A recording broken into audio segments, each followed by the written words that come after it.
Hello and welcome to Business Today Television. You're watching Market Today, and I am Siddharth Zarabi. With me now is Samir Seksaria, the Chief Financial Officer of TCS. Welcome to the show, Mr. Seksaria. Q4 the results have surprised on a positive upside and deal wins. Explain the results to our audience. What are the key highlights? Thank you, Siddharth, and pleasure to be on Business Today TV. If you look at our calendar year and Q4 performance, we're very pleased with where we uh, are exiting Q4. Strong deal wins, diversified portfolio helping growth and strong margins. And we are touching 26 to 28%, which we have always believed in. Let me double down on each of it. I think from a deal wins perspective, Q4 itself had 13.2 billion, our all-time high TCV, the contract values which we signed during the quarter. And for the year, it was over 40 billion in TCV. Very broad base across markets, across verticals.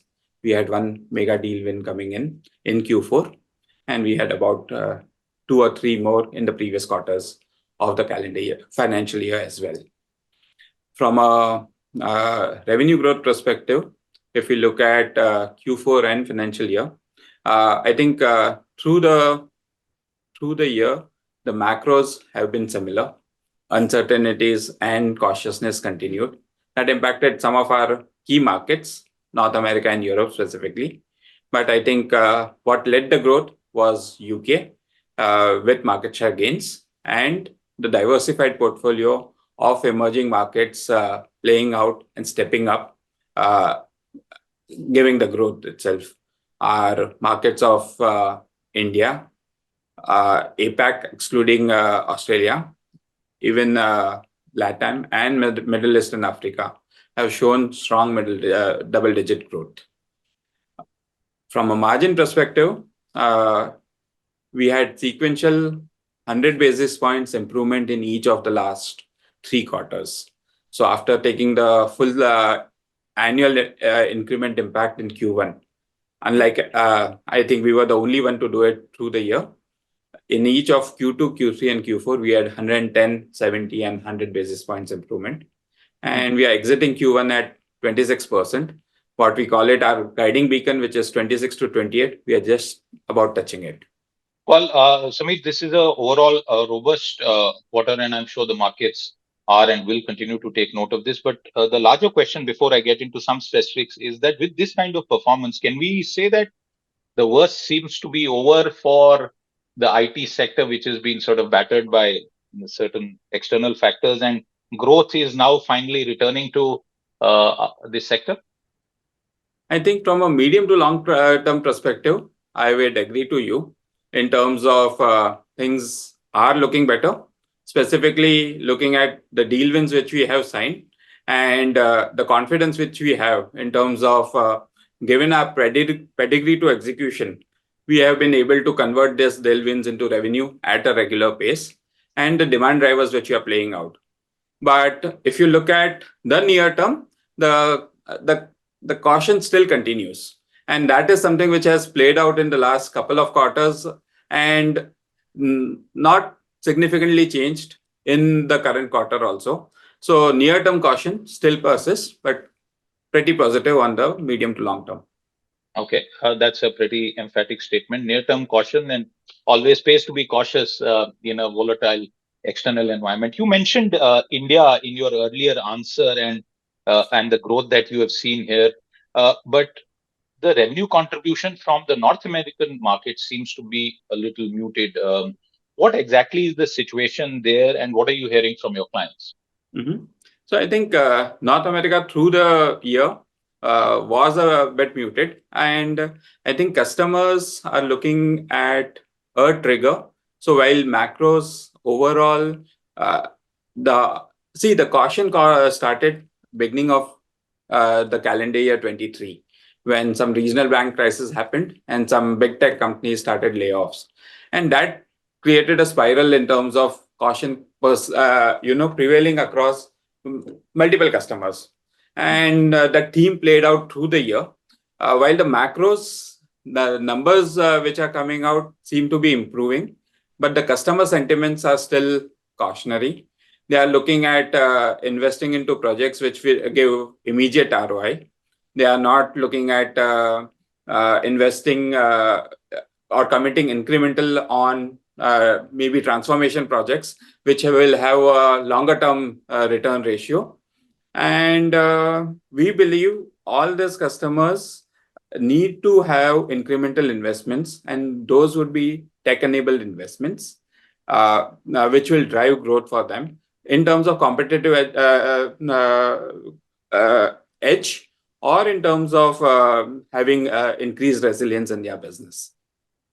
Samir, how does the order pipeline look for FY25? Because you have had an all-time high of nearly $43 billion in FY24. What is the outlook there? The pipeline still remains robust and has a mix of long-term transformational mega deals as well as large and small deals playing it. The pipeline is still similar with a big order book TCV coming in Q4, slightly down, but still very robust. Give us a sense of which verticals are expected to drive this kind of growth, and also within the Q4, what was the color as far as the verticals are concerned, and the outlook in that regard?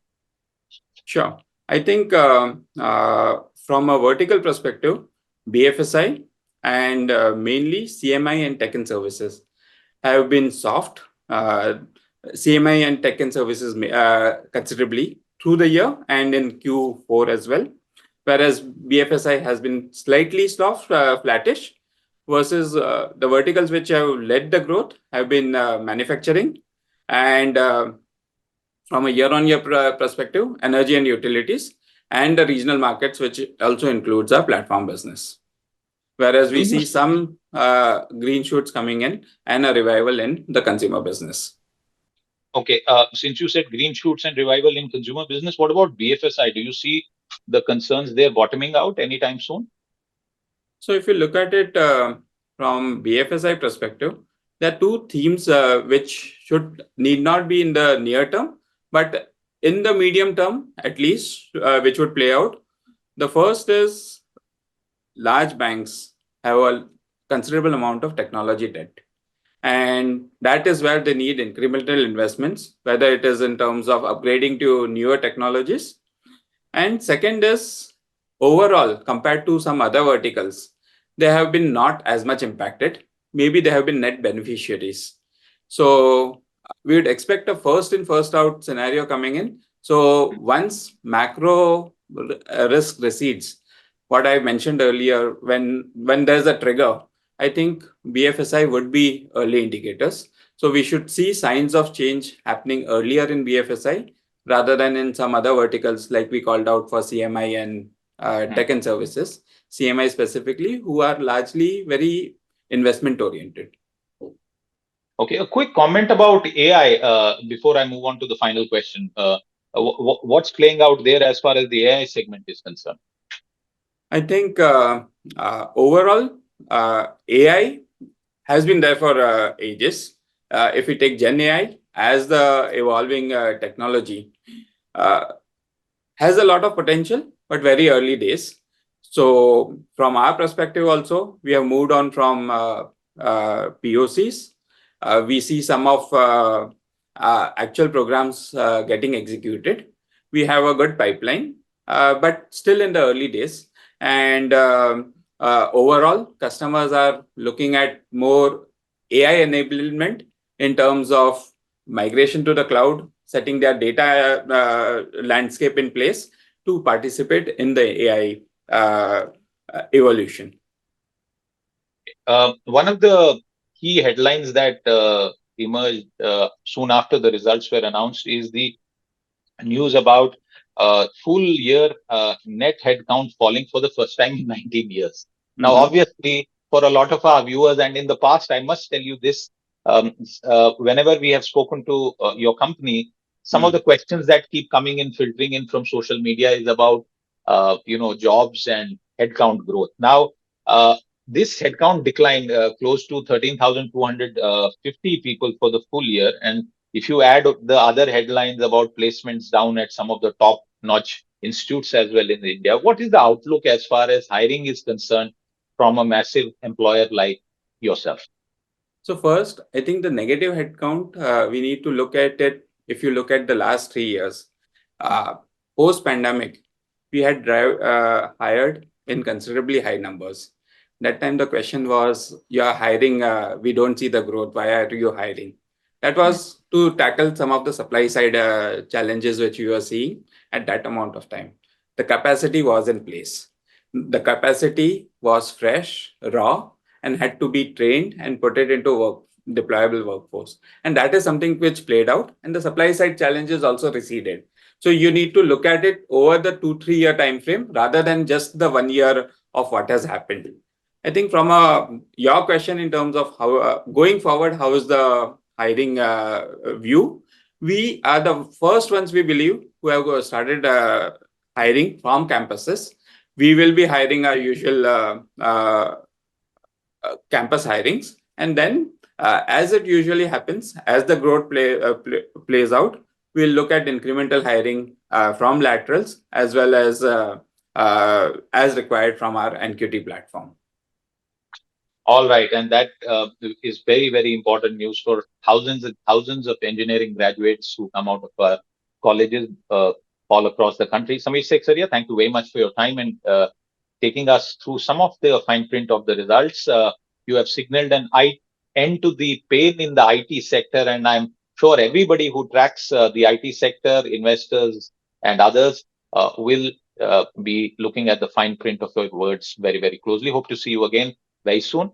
Until then, goodbye. Thank you very much for your time. Thank you, Siddharth.